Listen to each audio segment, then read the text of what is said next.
Hi friends అందరికీ ఈరోజు నేను పసుపు పులుసు ఎలా చేసుకోవాలో చూపిస్తాను.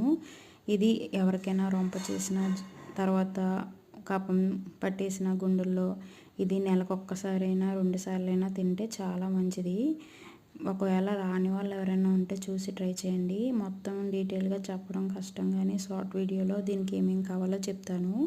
దీనికి ముందుగా ధనియాలు, జీలకర్ర, గసగసాలు ఈ 3 నానబెట్టుకొని ఒక అరగంట సేపు తర్వాత దాన్ని పేస్ట్గా చేసి పక్కన పెట్టుకోవాలి.